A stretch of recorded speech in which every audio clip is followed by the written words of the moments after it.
Hello everyone, welcome to my YouTube channel let's get up knowledge. तो student, आज हम देखने वाले हैं क्लास 12 ज्योग्राफी के most important 5 mark question specially for your term two examination. Students, ये हमारा पार्ट 7 वीडियो है और पहले के पार्ट की वीडियो के लिंक मैं आपको डिस्क्रिप्शन बॉक्स में दे दूंगी, तो आप वहां से जाकर मेरी प्रीवियस वीडियोस देख सकते हैं। And if you are new to my channel then don't forget subscribe my channel, ताकि आपको ऐसे ही इन्फॉर्मेटिव अपडेट्स टाइमली मिलती रहे। तो चलिए शुरू करते हैं आज का video. Chapter number 7, mineral and energy resources. अब हम इस चैप्टर के इंपॉर्टेंट 5 मार्क क्वेश्चन डिस्कस करने वाले हैं। So question number 15, right a note on the ferrous minerals found in India. अब हमारी कंट्री इंडिया में जो फेरस मिनरल्स फाउंड होते हैं उन पे हमें नोट लिखना है इन our answer. Our country is well placed in respect of ferrous minerals both in reserves and production.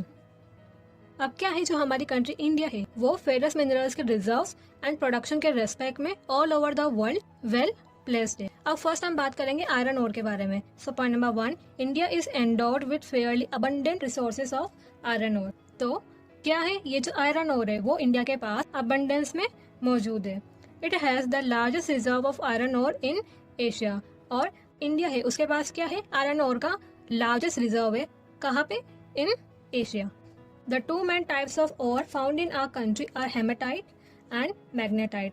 और जो आयरन ओर है उनका कौन सा टाइप हमारी कंट्री में फाउंड होता है? Hematite and magnetite. It has great demand in international market due to its superior quality. और क्या है, जो हमारी कंट्री में जो आयरन ओर फाउंड होता है उसकी क्या है, ग्रेट डिमांड है। कहाँ पर? In the international market. और क्यों? क्योंकि उसकी क्या है, सुपीरियर क्वालिटी है, दैट्स वाई।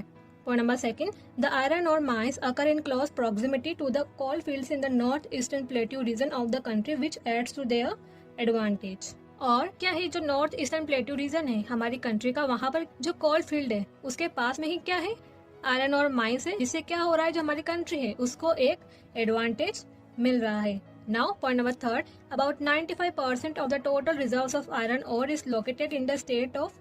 अब क्या है, हमारी कंट्री का 95% जो आयरन और रिजर्व्स है वो कौन कौन से स्टेट में पाया जाता है?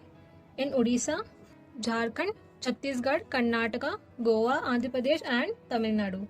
Now manganese. Manganese is an important raw material for smelting of iron ore and also use for manufacturing ferrous alloys.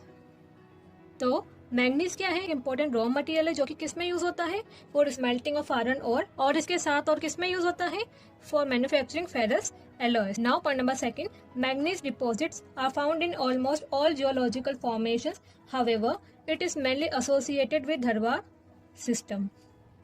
तो क्या है, जो मैग्नीज डिपॉजिट्स है वो हमारी कंट्री में जितने भी जियोलॉजिकल फॉर्मेशंस है उनमें ऑलमोस्ट पाए जाते हैं, पर ये मेनली धरवार सिस्टम से एसोसिएटेड है। और ये जो धरवार है वो कौन से स्टेट में आता है? इन कर्नाटका।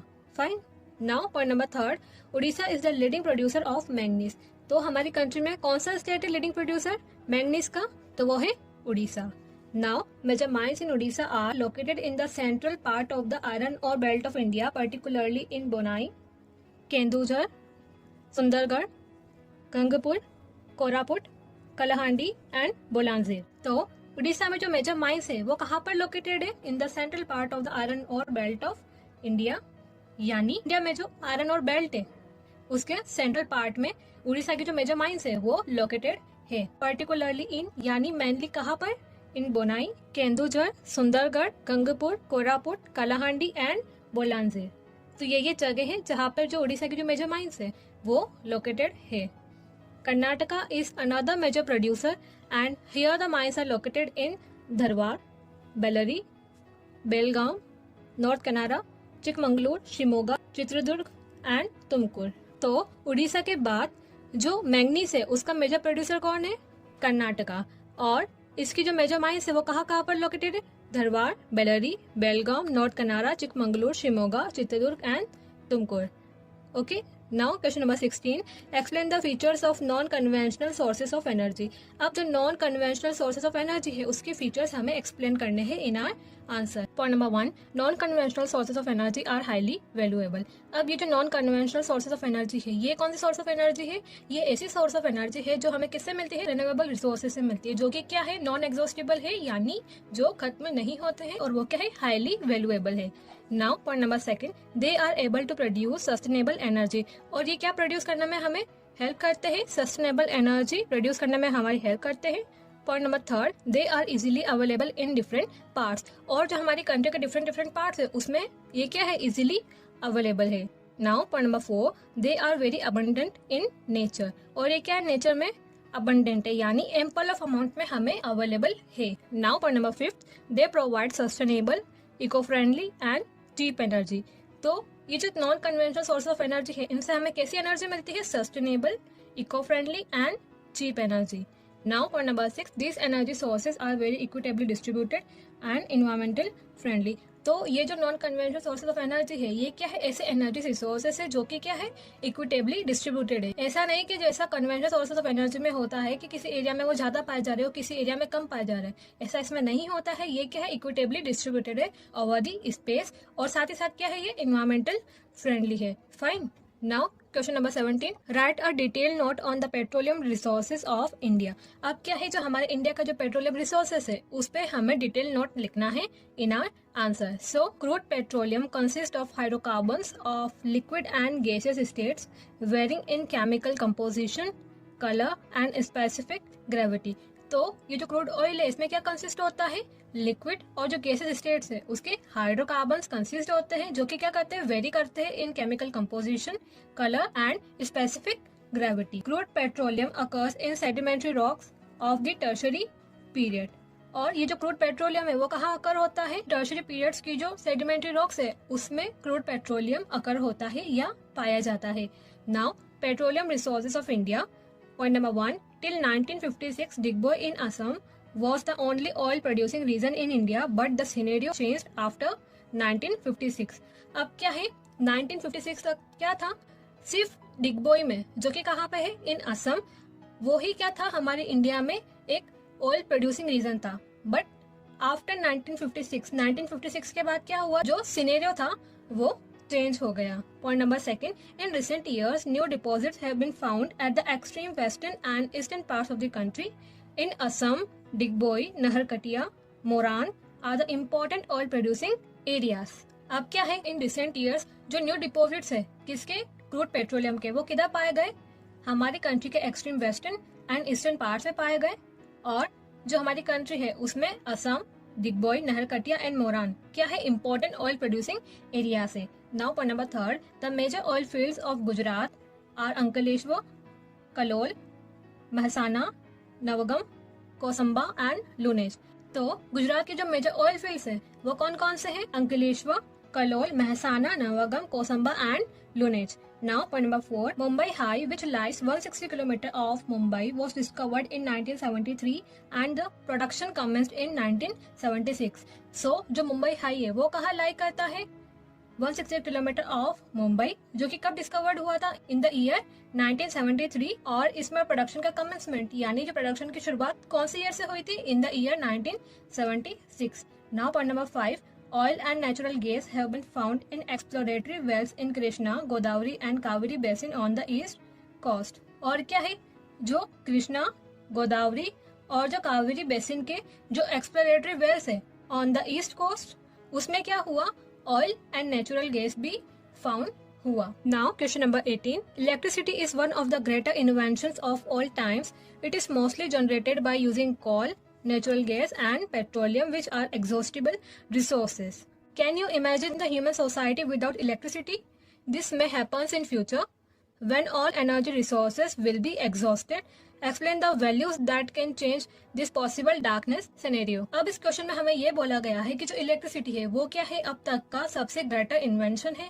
और ये क्या है, जो इलेक्ट्रिसिटी है वो अभी तक किससे जनरेट होती आई है, कोल, नेचुरल गैस और पेट्रोलियम से, जो कि क्या है, एग्जॉस्टिबल रिसोर्सेज है, यानी ऐसे रिसोर्सेज जिन्हें हम अभी तो यूज कर रहे हैं बट क्या होगा, कुछ समय बाद ये एग्जॉस्ट हो जाएंगे या कह सकते हैं कि खत्म हो जाएंगे। तो इस क्वेश्चन में हमें पूछा गया है कि क्या आप इलेक्ट्रिसिटी के बिना अपनी ह्यूमन सोसाइटी को इमेजिन कर सकते हो, क्योंकि ऐसा ही फ्यूचर में होने वाला है। तो हमें इस क्वेश्चन में ये बताना है कि ये जो डार्कनेस सिनेरियो है उसे ओवरकम करने के लिए या इस सिचुएशन को चेंज करने में हमें कौन कौन सी वैल्यूज हेल्प करेगी, वो हमें एक्सप्लेन करना है in our answer. So mineral fuels like coal petroleum and natural gas are the conventional sources of energy. अब ये जो conventional sources of energy है, ये क्या है? ये ऐसी source of energy है जो हमें किससे मिलती है? जो non renewable resources है उनसे मिलती है, जो कि क्या है? एग्जॉस्टिबल रिसोर्सेस है, यानी कुछ समय बाद वो खत्म हो जाएंगे। पर क्या है, जो सस्टेनेबल एनर्जी रिसोर्सेस है वो क्या है? रिन्यूएबल है, यानी उनको हम रिन्यू करके यूज कर सकते हैं। This resources can help us in future after taking great care of this resources. और क्या है, ये जो सस्टेनेबल एनर्जी रिसोर्सेज है, अगर हम इसका अभी केयर करेंगे तो ये क्या है, हमारे फ्यूचर में बहुत काम आने वाला है। Even then we should keep in mind certain things to avoid such situation. अब क्या है, इसके अलावा भी क्या है, हमें कुछ चीज माइंड में रखनी पड़ेगी जिससे क्या हो, ये सिचुएशन को हम अवॉइड कर सके या ओवरकम कर सके। सो point number 1, creating awareness among the masses about development of sustainable sources of energy. अब क्या है, लोगों के अमंग द मासेस हमें क्या करना पड़ेगा, जो अवेयरनेस है वो क्रिएट करनी पड़ेगी about the development of sustainable sources of energy. Point number 2, maximum use of renewable energy resources such as solar, wind, biomass and hydroelectricity। और क्या है, जो रिन्यूएबल रिसोर्सेज है हमारे पास, जैसे solar, wind, biomass and hydro electricity, इनका हमें क्या करना पड़ेगा, अब मैक्सिमम यूज करना पड़ेगा instead of non renewable resources like coal, petroleum and natural gas. Point number 3, optimum use of energy resources and minimum wastage.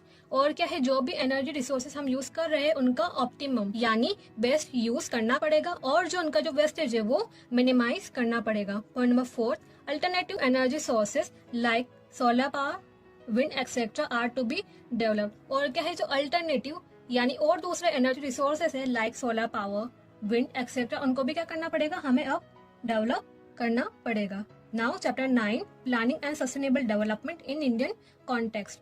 अब हम इस चैप्टर के इंपॉर्टेंट 5 मार्क्स क्वेश्चन डिस्कस करने वाले हैं। So question number 19, what do you know about target area planning. अब ये जो टारगेट एरिया प्लानिंग है उससे आप क्या समझते हैं या उसके बारे में क्या जानते हैं वो हमें बताना है। So the planning process has to take special care of those areas which have remain economically backward. अब क्या है, जो टारगेट एरिया प्लानिंग प्रोसेस है इसमें ऐसे एरियाज जो क्या है इकोनॉमिकली बैकवर्ड रह गए हैं उनका स्पेशल केयर रखा गया। Point number 1, the economic development of a region depends upon it resource base but sometimes resource rich region also remain backward. अब क्या है, किसी भी रीजन का इकोनॉमिक डेवलपमेंट किस पे डिपेंड करता है, उस एरिया में कैसा रिसोर्स बेस है, यानी जो पर्टिकुलर एरिया है वहाँ पे कैसे रिसोर्स या कितने रिसोर्स पाए जा रहे हैं उस पे पर्टिकुलर एरिया है उसका इकोनॉमिक डेवलपमेंट डिपेंड करता है। बट समटाइम्स किसी एरिया में रिच रिसोर्सेस रीजन होने के बावजूद भी क्या होता है, वो बैकवर्ड रह जाता है। Point number 2, the economic development also requires technology as well as investment besides the resources. अब क्या है, पर्टिकुलर रीजन में रिसोर्सेज होने के साथ साथ और क्या जरूरी है for the economic development, technology and investment भी जरूरी है besides the resources. Point number 3, with the planning experience of about 1.5 decades, it was realized that the regional imbalance in economic development were getting accentuated. With the planning experience of about 1.5 decades, यानी जो 15 years के जो experience है हमें ये पता लगा कि जो regional imbalance है in the economic development वो क्या है, अब accentuated यानी highlight होने लगा है। So point number 4, in order to arrest the accentuation of regional and social disparities, Planning Commission introduced the target areas and target group approaches to planning। और क्या है, जो ये रीजनल इम्बैलेंस और जो सोशल डिस्पैरिटीज है जो कि क्या हो रही है, हाईलाइट हो रही है, उसे दूर करने के लिए क्या हुआ, जो प्लानिंग कमीशन है उन्होंने क्या इंट्रोड्यूस किया, target area and target group approaches to the planning. Fine. Point number 5, in the 8th 5-year plan, special area programs were designed to develop infrastructure in hill areas, northeastern states, tribal areas and backward areas। अब क्या है, in the 8th 5-year plan क्या हुआ, जो special area programmes है उनको design करा गया ताकि क्या हो, जो हिल एरिया से और जो नॉर्थ ईस्टर्न एरिया से और जो ट्राइबल एरिया से और साथ ही साथ जो बैकवर्ड एरिया है उनमें क्या हो, जो इंफ्रास्ट्रक्चर है वो डेवलप हो। इसलिए ही जो स्पेशल एरिया प्रोग्राम्स है उन्हें लाया गया in the 8th 5-year plan. Fine. Now question number 20, what was the main plan of the tribal sub plan, what was it's contribution on the development of the Bharmour area. अब क्या है, जो tribal sub plan था उसका main plan यानी उसका main M क्या था वो हमें बताना है, और साथ ही साथ ये जो ट्राइबल सब प्लान है उसका हमें कंट्रीब्यूशन बताना है on the development of Bharmour area. So the main M of the tribal sub plan was, अब जो ट्राइबल सब प्लान है उसका मेन एम क्या था? So this area development plan aimed at improving the quality of life of the Gadis and narrowing the gap in the level of development between Bharmor area and other adjoining areas of Himachal Pradesh। तो क्या aim था इसका? Improving the quality of life of the Gaddis, जो Gaddis tribe थी वहाँ पे उनका जो क्वालिटी ऑफ लाइफ है उसको इम्प्रूव करना, और साथ ही साथ जो भरमौर एरिया है और उसके एडजॉइनिंग में जो एरिया है इन द हिमाचल प्रदेश उनका और जो भरमौर एरिया है उनमें जो डेवलपमेंट गैप है उसे नैरो करना या कम करना। तो ये किसका एम था? ट्राइबल सब प्लान का एम था। Now contribution in development of Bharmour area. अब ये जो प्लान था इसका जो भरमौर एरिया है उसका डेवलपमेंट में क्या कंट्रीब्यूशन रहा उसकी हम बात करेंगे। सो ये जो प्लान है उसे लाने से पहले जो भरमौर रीजन था इन द हिमाचल प्रदेश वो क्या था? एक बहुत बैकवर्ड एरिया था। The most significant contribution of tribal sub plan in Bharmour region is the development of, अब जो भरमौर रीजन है उसमें जो ट्राइबल सब प्लान है उसका मेजर कंट्रीब्यूशन रहा कि किसका डेवलपमेंट हुआ? First infrastructure in terms of school, health care facilities, point number 3 portable water, point number 4 road and point number 5 communication. Now point number 1 infrastructure in terms of school. क्या हुआ Bharmour reason में? जो infrastructure है उसका development हुआ in terms of school, यानी वहाँ पे क्या हुआ? जो स्कूल है उनका कंस्ट्रक्शन हुआ। The main aim is to develop and provide basic primary education so as to make them aware of their basic rights and duties. अब क्या हुआ? जो स्कूल है उनका कंस्ट्रक्शन और डेवलपमेंट होने के साथ साथ क्या करा गया? जो बेसिक प्राइमरी एजुकेशन है उसे प्रोवाइड करा गया, ताकि क्या हो? जो चाइल्ड वहाँ पे एजुकेशन गेन कर रहे हैं उन्हें क्या हो? जो उनके बेसिक राइट्स है और उनकी क्या क्या ड्यूटीज है उसके बारे में भी वो अवेयर हो। तो ये फर्स्ट डेवलपमेंट हुआ because of the tribal sub plan in the Bharmour area. Now point number 2 healthcare facilities. It was decided to provide basic healthcare facilities to each and everyone, which includes compulsory vaccinations and proper pre and postnatal care etc. और क्या हुआ? Under this plan basic health care facilities provide करा गया to each and everyone. जितने भी जने हैं उन सबको क्या करा गया? Basic health care facilities provide करा गया, जिसमें क्या क्या इंक्लूड था? Compulsory vaccinations and proper pre and postnatal care etcetera. Now point number 3 portable water. Water is one of the most important requirement of the human being. अब क्या है? जो वाटर है वो क्या है? ह्यूमन बीइंग्स की मोस्ट इम्पोर्टेंट रिक्वायरमेंट में से एक है। It was made sure that each and every house hold gets portable water to drink so as to reduce the risk of water borne diseases. तो इसी वजह से क्या है? इस प्लान के अंडर ये मेक श्योर किया गया कि each and every house hold, कहाँ का? भरमौर रीजन का, उन्हें क्या हो? जो पोर्टेबल वाटर है यानी जो साफ पानी है वो अवेलेबल हो टू ड्रिंक, जिससे क्या हो? जो वाटर बॉर्न डिजीजेस है उनका रिस्क कम हो सके। Okay, now point number 4 road. Roads were built to provide connectivity with other states and hence allowing socialising. अब क्या है? जो भरमौर रीजन है वो क्या बैकवर्ड रीजन होने के साथ साथ क्या था? एक अलग सा रीजन था, यानी जो सोशलाइज नहीं था। तो वहाँ पे क्या करा गया? जो रोड से उनको कंस्ट्रक्ट करा गया, जिससे क्या हो?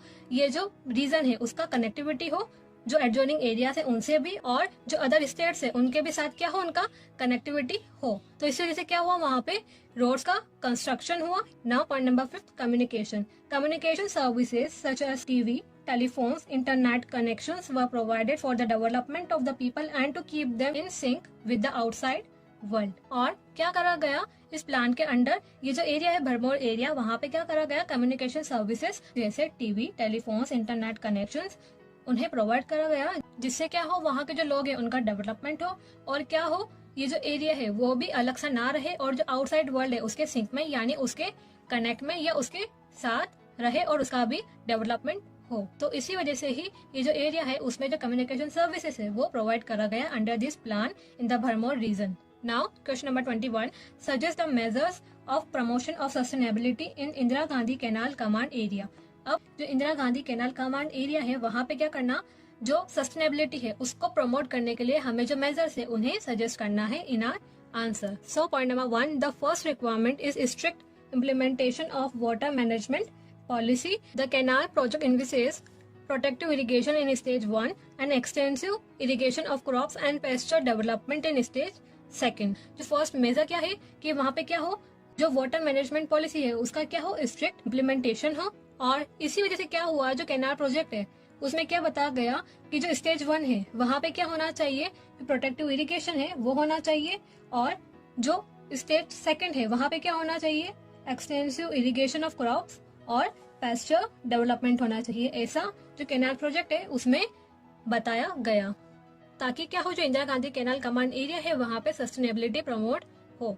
Now point number 2, in general the cropping pattern shall not include water intensive crops. It shall adhere to and people shall be encouraged to grow plantation crops such as citrus fruits. अब क्या है, in general इसमें यह बताया गया कि जो canal के पास की जो एरिया है वहां पर जो वाटर इंटेंसिव क्रॉप्स यानी ऐसी क्रॉप्स जो वाटर की ज्यादा डिमांड करती है उन क्रॉप्स को ग्रो नहीं करना है, और क्या ग्रो करना है, उसके बजाय जो प्लांटेशन क्रॉप्स है जैसे सिट्रस फ्रूट उनको ग्रो करना है वहां की एरिया में।